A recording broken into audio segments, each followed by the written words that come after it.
ይህ ንፍጣም ቫይረስ ወደ ሀገራችን ከመግባቱ 2 ወር አስቀድሞ የነበረውን ጊዜ እንደ ጉድ ጨፈርኩበት።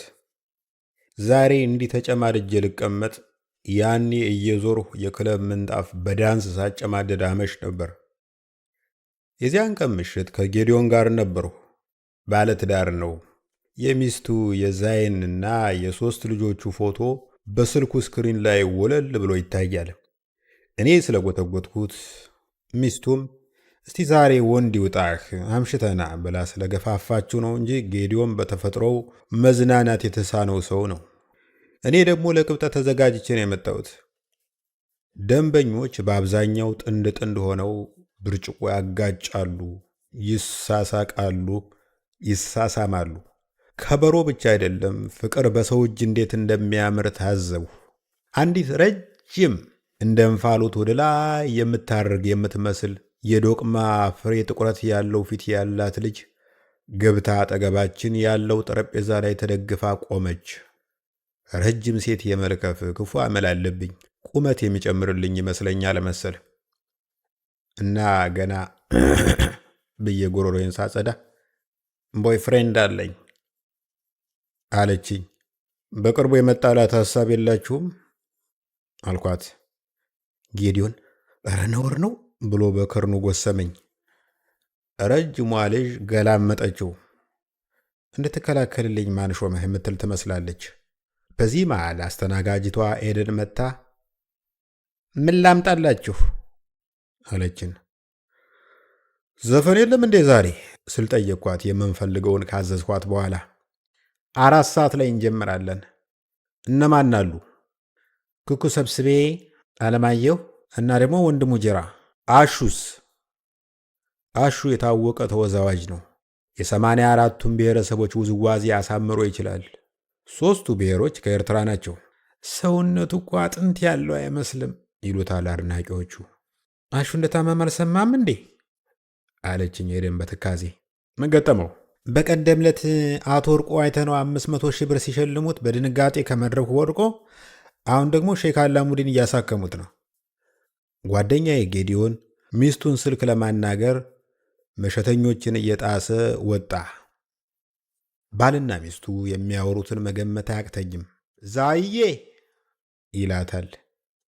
ወይ አባቱ 3ኛ ቢራ ልጨምር ነበር ይደብርሻል እንዴ? ልትዝናና አይደል እንዴ ከቤት የወጣው? እንዲያውም ከ8 በታች ጠጥተህ ከመጣ እዚች ቤት አገባት። የጌዲዮንና የዛይንን ጋብቻ እንዲሰጣችሁ እየተመኘሁ ታሪኩን ልቀጥል።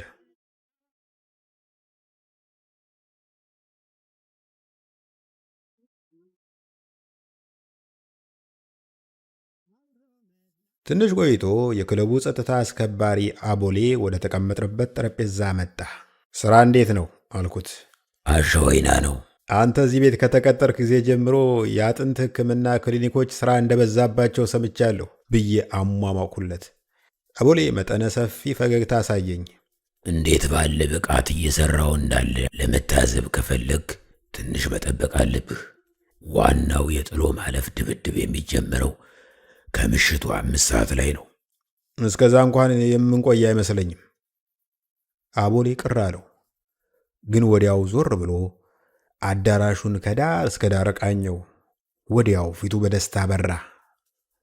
ኦኬ፣ ያ ኤደንን ካልሳምኩ እያለ የሚወራጨውን ወልማጣ ሰው እያየው? አዎ። አንድ ጥፊ አይነ ስቡ ስር በስሱ ገባለታለሁ።